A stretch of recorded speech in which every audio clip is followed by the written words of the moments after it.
오늘 저에게 주신 말씀은 신명기 19장 1절에서 13절의 말씀입니다.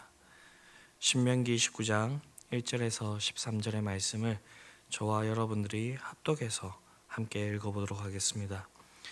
내 하나님 여호와께서 이 여러 민족을 멸절하시고 내 하나님 여호와께서 그 땅을 내게 주심으로 내가 그것을 받고 그들의 성읍과 가옥에 거주할 때에 내 하나님 여호와께서 내게 기업으로 주신 땅 가운데서 새 성읍을 너를 위하여 구분하고 내 하나님 여호와께서 내게 기업으로 주시는 땅 전체를 새 구역으로 나누어 길을 닫고 모든 살인자를 그 성읍으로 도피하게 하라. 살인자가 그리로 도피하여 살만한 경우는 이러하니 곧 누구든지 본래 원한이 없이 부지 중에 그의 이웃을 죽인 일, 가령 사람이 그 이웃과 함께 벌목하러 살림에 들어가서 손에 도끼를 들고 벌목하려고 찍을 때에 도끼가 자루에서 빠져 그의 이웃을 맞춰 그를 죽게 한과 같은 것이라. 이런 사람은 그 성읍 중 하나로 도피하여 생명을 보존한 것이니라. 그 사람이 그에게 본래 원한이 없으니 죽이기에 합당하지 아니하나 두렵건대 그 피를 보복하는 자의 마음이 복수심에 불타서 살인자를 뒤쫓는데 그 가는 길이 멀면 그를 따라잡아 죽일까 하노라. 그러므로 내가 내게 명령하기를 새 성읍을 너를 위하여 구별하라 하노라. 내 하나님 여호와께서 내 조상들에게 맹세하신 대로 내 지경을 넓혀 내 조상들에게 주리라고 말씀하신 땅을 다 내게 주실 때 또 너희가 오늘 내가 너희에게 명하는 이 모든 명령을 지켜 행하여 내 하나님 여호와를 사랑하고 항상 그의 길로 행할 때에는 이 셋 외에 새 성읍을 더하여 내 하나님 여호와께서 내게 기업으로 주시는 땅에서 무죄한 죄 피를 흘리지 말라. 이같이 하면 그의 피가 내게로 돌아가지 아니하리라. 그러나 만일 어떤 사람이 그의 이웃을 미워하여 엎드려 그를 기다리다가 일어나 상처를 입혀 죽게 하고 이 한 성읍으로 도피하며 그 본 성읍 장로들이 사람을 보내어 그를 거기서 잡아다가 보복자의 손에 넘겨 죽이게 할 것이라. 내 눈이 그를 긍휼히 여기지 말고 무죄한 피를 흘린 죄를 이스라엘에게서 제하라. 그리하면 내게 복이 있으리라. 아멘. 네, 오늘 본문은 도피성 규례에 대해서 말씀하고 있습니다. 이 도피성 규례에 대한 자세한 이야기는 민수기 35장 9절에서 34절의 그 본문을 보게 되면 자세하게 다루고 있습니다. 오늘 본문에 나오고 있는 이 도피성 규례는요, 이 민수기와 비교해 봤을 때 이 도피성 제도의 의의나 목적 외에도 이 도피성을 구별하는 방법과 도피성을 지정할 때의 유의사항과 약속하신 땅을 다 차지할 때에 새 도피성을 더 지정하라는 그 명령 등이 추가로 주어지고 있습니다. 오늘 본문 1절에서 3절을 보게 되면 모세는 이 이스라엘 백성들에게 그들이 가나안 땅에 들어가게 되면 새 성읍을 구별하여 모든 살인자를 위한 도피성으로 삼도록 명령하고 있습니다. 하나님께서는 왜 살인과 같은 이 범죄자들을 보호하시기 위해서 이런 도피성을 만드신 것일까요? 그렇지 않습니까? 동서고금을 막론하고 전 시대를 포함하고도 살인이라는 이 죄는 엄청나게 심각하고 무거운 죄입니다. 그럼에도 불구하고 하나님께서 이렇게 도피성 제도를 만드신 것은 하나님께서 자신의 은혜를 보여주시기 위한 것이었습니다. 이 당시 모세와 이스라엘 백성들이 살았던 시대에는 일반적으로 어떤 범죄 사실에 대해서 동해복수법이 적용이 되었습니다. 이것은 이스라엘 사회도 예외가 아니었습니다. 레위기 24장 20절 그리고 신명기 19장 21절을 보게 되면 생명에는 생명, 상처에는 상처, 눈에는 눈, 이에는 이로 갚을 것이라 그렇게 이야기를 하고 있습니다. 이런 법에 따르면 사람을 죽인 자는 마땅히 죽어야만 했습니다. 그러나 전혀 고의성이 없이 부지 중에 살인한 자에 대해서는 극형에 처하거나 복수의 대상이 되게 하는 것은 너무나도 지나친 일이었습니다. 그렇지 않습니까? 5절과 같이 그 이웃과 함께 벌목하러 살림에 들어가서 손에 도끼를 들고 벌목하려고 찍을 때에 도끼가 자루에서 빠져 그의 이웃을 맞춰 그를 죽게 하는 그런 일이 발생했다고 칩시다. 네, 부지 중에 살인한 사람이 많이 억울할 것입니다. 전혀 그럴 의도가 없었는데 어떻게 하다 보니까 이런 일이 일어나게 된 것입니다. 그런데 자기가 이제 살인을 했기 때문에 죽어야 한다니 억울하지 않겠습니까? 또한 부지 중에 살인을 했던 사람을 살해당한 자의 다른 가족이 찾아와 죽이게 된다면 당연히 이 부지 중에 살인을 했던 사람의 가족도 자신의 가족을 죽인 것으로 인하여서 복수를 하게 될 것입니다. 그렇게 된다면 복수의 고리가 끊이지 않고 이어지게 되고 무모한 피 흘림과 보복의 악순환이 반복되게 될 것입니다. 이렇게 복수는 복수를 낳고 보복을 하고 또 보복을 당하는 이러한 일들로 인하여서 이 사회 질서를 혼란하게 할 우려가 있습니다. 그래서 하나님께서는 도피성 제도를 제정하여서 부지 중에 살인한 자로 그 생명을 보존하게 하신 것입니다.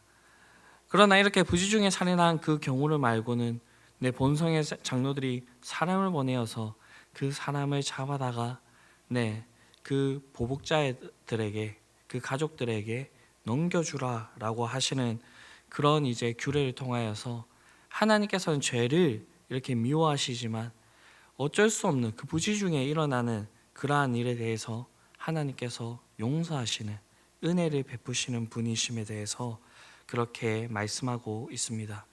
그래서 성경을 보게 되면 이 도피성에 대한 규례는요, 출애굽기 21장, 민수기 35장, 신명기 4장, 여호수아 20장과 같이 여러 차례 강조가 되고 있습니다. 그만큼 이 규례가 아주 중요함을 이야기하고 있는 것입니다. 그런데 이 도피성 규례가 다른 민족의 성욕과는 그 의미가 다름을 우리가 분명히 알아야 됩니다. 저희가 역사를 보다 보면요, 고대 곤동에 있었던 그 민족들이나 아니면 그 뒤에 있었던 민족들을 보게 되면 자기들만의 성령을 가지고 있는데 이 성령의 범죄자들이 몸을 피하면 무슨 죄를 지었든 간에 체포할 수가 없었습니다. 특히 이제 역사 가운데 페니키아인, 수리아인, 헬라인 등에 있어서 그들이 섬기고 있던 그 신들의 신전에 피하게 되면 어떤 죄를 범하였든 간에 절대적인 안전을 보장받을 수가 있었습니다. 그런데 이것은 부지 중에 실수로 범죄한 사람뿐만 아니라 고의로 마음속에 그 악의를 품고 범죄한 사람들마저도 보호해 주는 것입니다. 이럴 경우 고의로 죽임을 당한 그 사람의 억울함을 보상받을 만한 그러한 길이 없었습니다.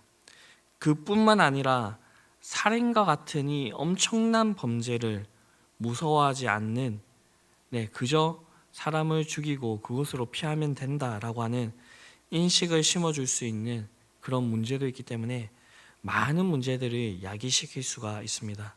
그러나 도피성 제도는 다릅니다. 하나님은 이스라엘 백성들에게 오직 부지 중에 살인한 자들만 보호받도록 하셨습니다. 이는 이방의 도피성 제도에 비해 그 혜택을 입는 자가 아주 축소되어 있는 것을 볼 수가 있습니다. 그래서 어떤 사람들은 하나님의 은혜가 하나님 배포가 그렇게 크지 않으신 분이다라고 그렇게 이야기하기도 합니다.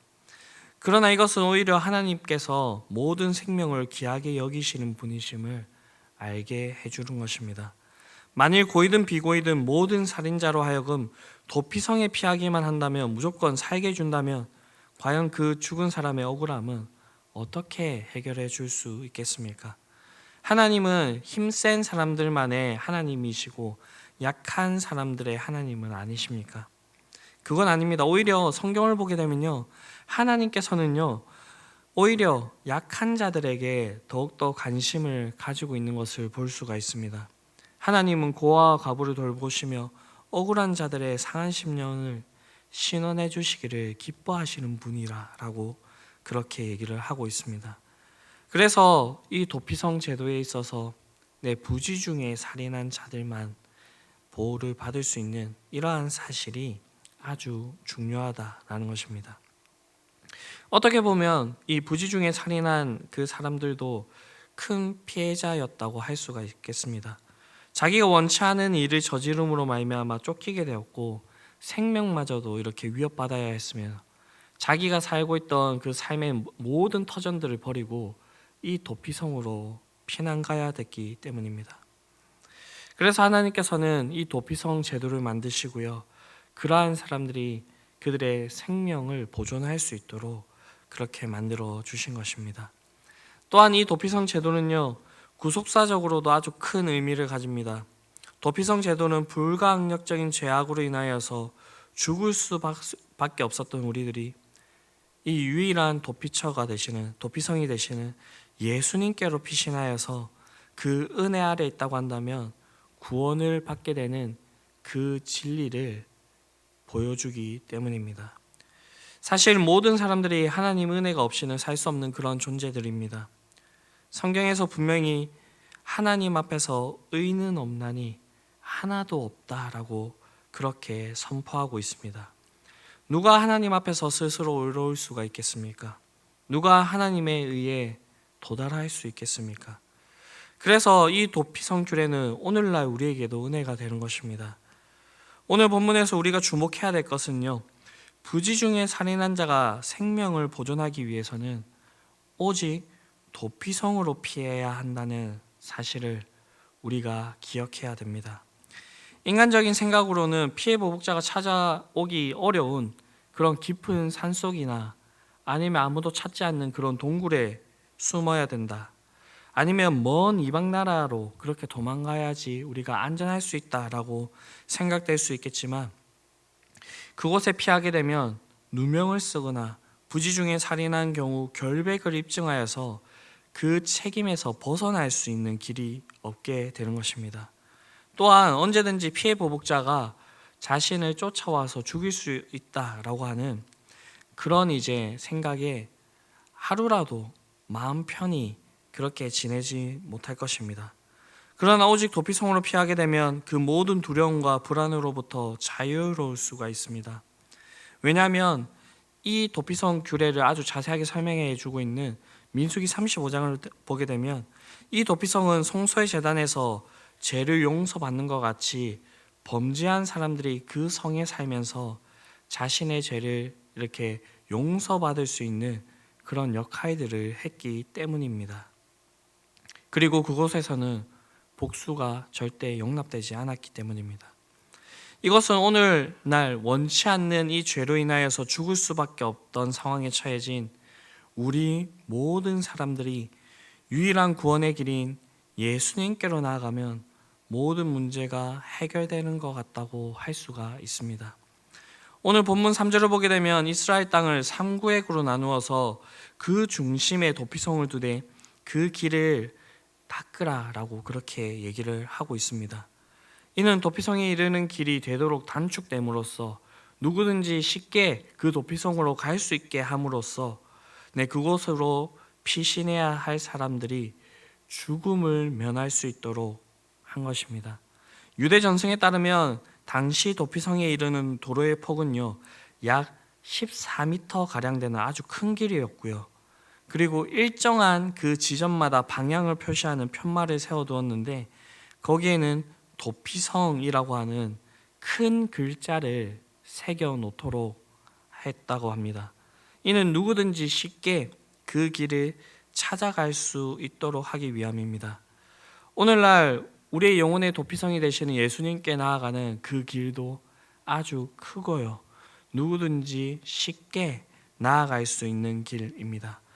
우리가 인간적인 방법으로는 구원에 이를 수 없지만 누구든지 이 예수님을 믿으면 구원을 얻을 수 있게 그렇게 하셨습니다. 그 길은 내가 힘써 뚫고 그렇게 나아갈 필요가 없습니다.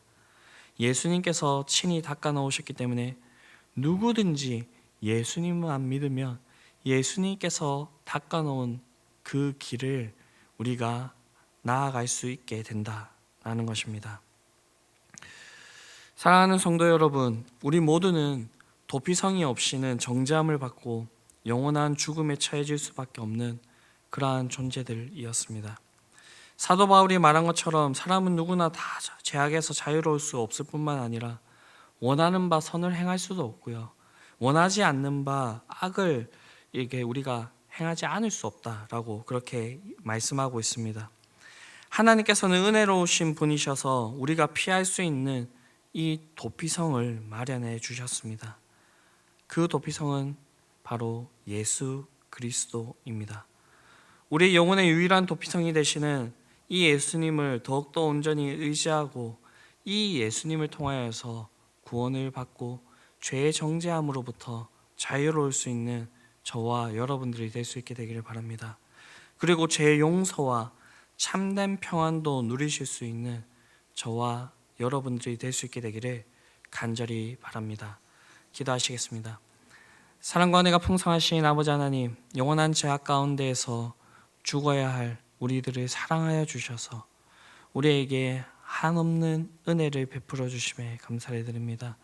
누구든지 예수님을 믿고 그분에게 피한다고 한다면 이 죄의 모든 문제를 해결받고 우리가 참된 평안과 그리고 죄의 정죄함 없는 그 상황 가운데서 우리가 살아갈 수 있도록 하여 주심에 너무나도 감사를 드립니다. 우리가 이러한 사실을 기억하기를 바랍니다.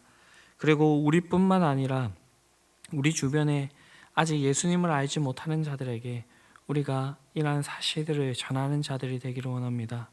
주님, 우리를 붙들어 주시옵시고 우리가 우리의 유일한 도피성이 되시는 그 예수님께 피하며 그 예수님으로부터 모든 것들, 온갖 좋은 것들을 공급받을 수 있는 저희들이 될 수 있도록 주님께서 저희와 함께하여 주시옵소서. 상중에 있는 우리 성도님이 있습니다.